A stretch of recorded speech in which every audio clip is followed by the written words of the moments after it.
Historical tales of deception. Lessons from ancient China. The allure of deception throughout history. Deception has fascinated humankind. It is an art form, a weapon, and sometimes a necessity for survival. Whether in war, politics, or personal ambition, those who mastered the art of deception often found themselves in positions of great power.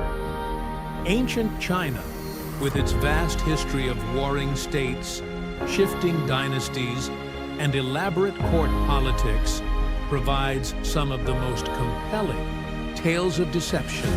From the strategies of generals on the battlefield to the intrigues of the emperor's court, deception was often the deciding factor between victory and defeat, between life and death.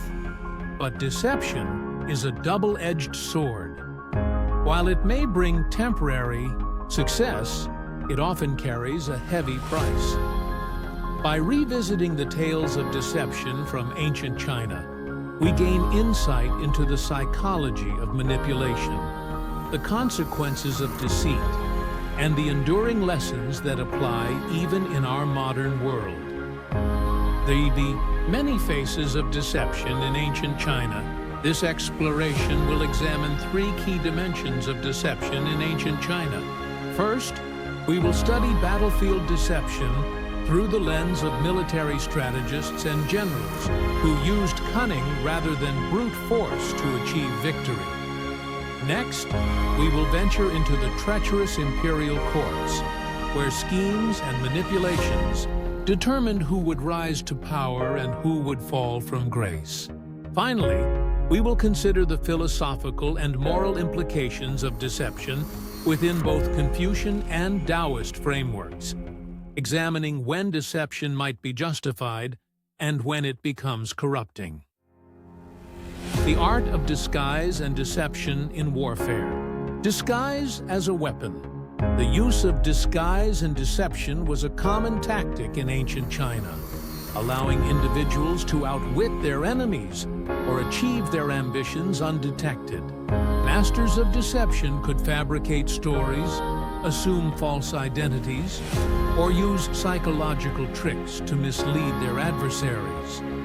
One of the greatest military strategists of all time, Sun Tzu, emphasized deception in his famous work, The Art of War, circa 5th century BCE. All warfare is based on deception. When we are able to attack, we must seem unable. When using our forces, we must appear inactive. When we are near, we must make the enemy believe we are far away. This philosophy became a cornerstone of Chinese military strategy, influencing warfare tactics for millennia.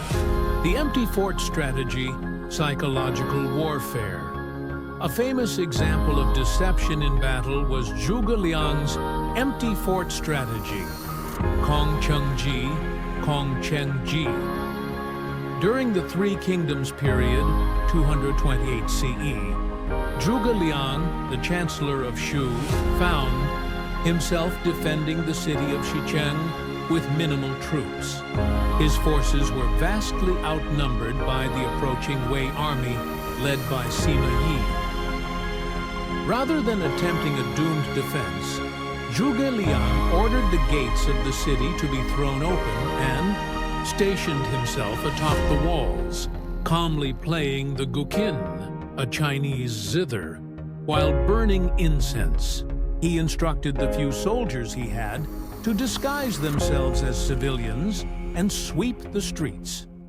When Sima Yi approached and saw this unusual scene, he became suspicious. He knew Zhuge Liang's reputation for brilliant strategies and believed this must be an elaborate trap. Rather than risk falling into an ambush, he retreated, sparing Zhuge Liang's forces. This brilliant act of psychological manipulation turned an assured defeat into a strategic victory and has been celebrated in Chinese culture as a perfect example of winning without fighting. the role of illusion and misdirection. Another master of deception was Jiang Ziya, also known as Jiang Taigong, a legendary strategist of the early Zhou dynasty, 1046 BCE. According to the records of the grand historian Shuji, when leading an outnumbered army against the Shang forces, Jiang Ziya instructed his men to light thousands of fires in different locations at night. The enemy, believing they were surrounded by a much larger force, fled in panic. In reality, there was no such reinforcement, only the illusion of overwhelming strength. This tactic, later recorded in the 36 stratagems, as create something from nothing. Wu Zhongshengyu demonstrates how perception manipulation could be more effective than actual military strength. Deception in the court of emperors. The imperial court was a battlefield of its own, where deception was often more powerful than swords. To navigate the dangerous corridors of power, emperors, empresses, and officials resorted to cunning schemes to eliminate rivals and secure their positions. The rise of Empress Wu Zetian, one of the most infamous and cunning figures in Chinese history, was Empress Wu Zetian, 624–705 CE, the only woman to ever rule China as emperor. Her rise to power during the Tang dynasty was marked by intelligence, ruthless ambition, and masterful deception. Originally a concubine of Emperor Taizong, Wu Zetian was sent to a Buddhist nunnery upon his death, a fate common for former concubines. But she was not willing to accept obscurity. She cleverly maneuvered her way back into court by developing a relationship with Taizong's son, Emperor Gaozong, eventually becoming his favored consort. Her greatest act of deception was the infamous framing of Empress Wang and consort Xiao. According to the Tang dynasty historical text Ziji Tongjian, Wu Zetian strangled her own infant daughter and blamed the crime on Empress Wang, her chief rival. Overcome with grief and rage, the emperor deposed Empress Wang and made Wu Zetian his new empress. With her greatest opponent eliminated, she solidified her power and eventually seized control of the entire empire, founding her own dynasty, the Zhou, in 690 CE. Court intrigues and the game of whispers Li Linfu, a powerful chancellor of the Tang dynasty, serving from 734–752 CE, exemplified court deception at its most sophisticated. He was known for his famous saying, "A honeyed tongue, a dagger in the heart." Kumi Fujian, Li Linfu maintained a facade of kindness and loyalty while secretly plotting against his rivals. He would praise officials in front of the emperor while secretly arranging their downfall, often by fabricating evidence of treason or corruption. His carefully crafted deceptions allowed him to hold power for nearly 2 decades, eliminating potential competitors one by one. According to the new Book of Tang, Xin Tangshu, Li Linfu went so far as to recommend incompetent officials for important border positions to ensure no one could build enough military reputation to challenge him.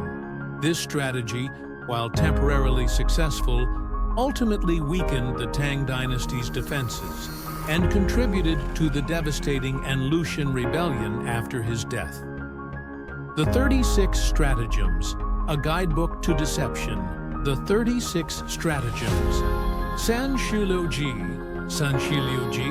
compiled during the Ming Dynasty, but based on much older military wisdom, offers a systematic approach to strategic deception. These stratagems provide insight into the sophisticated understanding of psychological manipulation in ancient Chinese thought. Kill with a borrowed knife, 借刀杀人, 借刀杀人. This stratagem advocates using someone else's strength or resources to accomplish your goal, thus sparing yourself from both effort and blame. The historical example of this comes from the Warring States period, 475 to 21 BCE, when the state of Yan was persuaded by the state of Qi to attack the state of Zhao. Qi benefited from the weakening of both states without expending its own resources. Hide a dagger behind a smile. Xiaoli Changdao. Xiaoli Kangdao. Similar to Li Linfu's approach, this stratagem recommends gaining someone's trust before striking. The Qin state employed this tactic effectively, presenting themselves as allies to neighboring states before systematically conquering them, ultimately unifying China in 221 BCE. Lure the tiger down the mountain. Diaohu Qishan, Diaohu Lishan. This stratagem involves drawing your opponent away from their position of strength. A classic example occurred during the Han Dynasty, when General Han Xin lured the numerically superior Zhao forces away from their advantageous position by appearing weak and retreatable. Once the Zhao army was on unfavorable terrain, Han Xin's hidden forces emerged to secure victory at the Battle of Jingqing, 204 BCE. Deception among the people. Survival in turbulent times while the deceptions of generals and emperors are well. Documented ordinary people in ancient China also relied on deception as a survival mechanism during periods of war, famine, and political upheaval.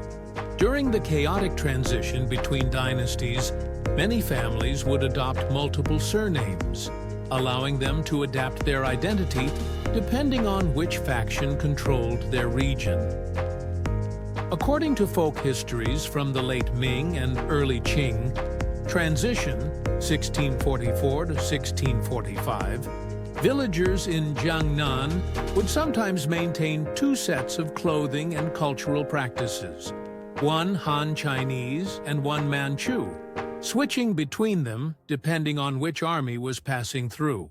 The 24 histories record numerous instances of merchants creating elaborate disguises to cross conflict zones, scholars concealing their true political allegiances, and farmers hiding food from tax collectors through ingenious methods of deception. These everyday acts of deception, while less dramatic than battlefield strategies or court intrigues, demonstrate how deception permeated all levels of society during times of instability. The moral compass of deception, philosophical perspectives. While deception has historically been a tool for survival and success, it also raises questions of ethics and morality. When does clever strategy become treachery? Is deception justified in the name of a greater good, or does it inevitably lead to corruption? Confucian perspectives on deception. Confucianism, with its emphasis on propriety and moral rectitude, generally disapproved of deception. Confucius himself stated in the Analects, Lun Yu, the superior man acts before he speaks, and afterwards speaks according to his actions. Junzi yu ne yu yan min yu xing, Junzi yu ne yu yan min yu xing. This suggests that honesty and transparency were valued Confucian virtues. However, Confucian scholars also recognized the necessity of strategically withholding information or even engaging in deception when it served the greater good of maintaining social harmony or protecting the state. Mencius, Mengzi, a leading Confucian philosopher, taught that while honesty was a virtue, it could sometimes be subordinated to benevolence and righteousness. This nuanced view allowed for what might be called virtuous deception. Deception employed not for personal gain, but for moral ends. Taoist approaches to deception Taoism offered a different perspective on deception. In the Tao Te Ching, Laozi presents a worldview that embraces seeming contradictions and the natural flow of circumstances. Deception, from a Taoist perspective, might be seen as simply another manifestation of the ever-changing nature of reality. The Zhuangzi, another foundational Taoist text, contains numerous parables that blur the line between truth and illusion, suggesting that what appears as deception might actually be a deeper truth. The famous butterfly dream, where Zhuangzi questions whether he is a man dreaming of being a butterfly or a butterfly dreaming of being a man, illustrates the Taoist comfort with ambiguity and the limitations of fixed perspectives. For Taoists, the moral question was less about whether deception was used and more about whether one's actions aligned with the natural way. Tao, deception that created artificial advantage or disrupted natural harmony would be considered problematic, while deception that restored balance might be considered appropriate. Deception across cultures. A comparative perspective, China was not alone in developing sophisticated approaches to deception. Similar practices emerged in other ancient civilizations, though often with distinctive characteristics reflecting their cultural values. In ancient India, the concept of Maya, illusion, played a central role in both military strategy and philosophical thought. The Arthashastra, an ancient Indian treatise on statecraft, details numerous deceptive tactics that parallel the Chinese stratagems. Ancient Greek military thought, particularly as expressed in the Trojan horse strategy, demonstrated an appreciation for deception in warfare. However, the Greek philosophical tradition, especially following Socrates and Plato, placed greater emphasis on the pursuit of objective truth than their Chinese counterparts. What distinguished the Chinese approach to deception was its systematic codification and its integration across military, political, and philosophical domains. Rather than treating deception as an occasional necessity or a moral compromise, Chinese strategic thought incorporated it as an essential element of wisdom. Legacy in modern times. Ancient deception in contemporary context. The ancient Chinese. Art of deception continues to influence modern strategic thinking in business, politics, and international relations. The 36 stratagems have been republished as management guides, with companies worldwide studying these ancient principles to gain competitive advantages in the marketplace. In contemporary Chinese literature and media, these historical deception narratives remain powerful cultural touchstones. The story of Zhuge Liang's empty fort strategy has been dramatized in countless films, television series, and video games, including the popular Romance of the Three Kingdoms media franchise. Wu Zetian's rise to power continues to fascinate audiences, with numerous biographical dramas exploring her masterful manipulations. Modern military academies still study Sun Tzu's principles of deception, recognizing that in an age of information, warfare, and cyber operations, psychological manipulation remains as relevant as ever. The 2007 Chinese military guideline of winning without fighting draws direct inspiration from ancient strategic thought. Deception and its enduring lessons. The tales of deception from ancient China continue to resonate because human nature remains unchanged. Deception still plays a role in politics, business, and warfare. While the technologies and contexts have evolved, the principles remain remarkably consistent. From Sun Tzu's battlefield deception to Wu Zetian's ruthless rise to power, these stories offer valuable lessons. They teach us about strategy, critical thinking, and the dangers of unchecked ambition. But they also serve as warnings. Those who rely too heavily on deception often fall victim to it themselves. Wu Zetian's reign eventually ended in palace intrigue, and Li Linfu died in disgrace once his schemes were exposed. In our contemporary world of deepfakes, misinformation campaigns, and corporate espionage, understanding the art of deception is more important than ever. The lessons from ancient China remind us to think critically, remain vigilant, and recognize the fine line between strategic intelligence and moral compromise. The philosophical traditions of China also remind us that the moral questions surrounding deception are rarely simple. The Confucian emphasis on virtue and the Taoist embrace of natural balance offer complementary frameworks for evaluating when deception might be justified and when it becomes corrupting. Thus, history teaches us, deception is a powerful tool, but one that must be wielded with wisdom, for its consequences can shape the fate of nations and individuals alike. In studying these ancient tales, we gain not only insight into China's rich historical traditions, but also practical wisdom for navigating our increasingly complex modern world.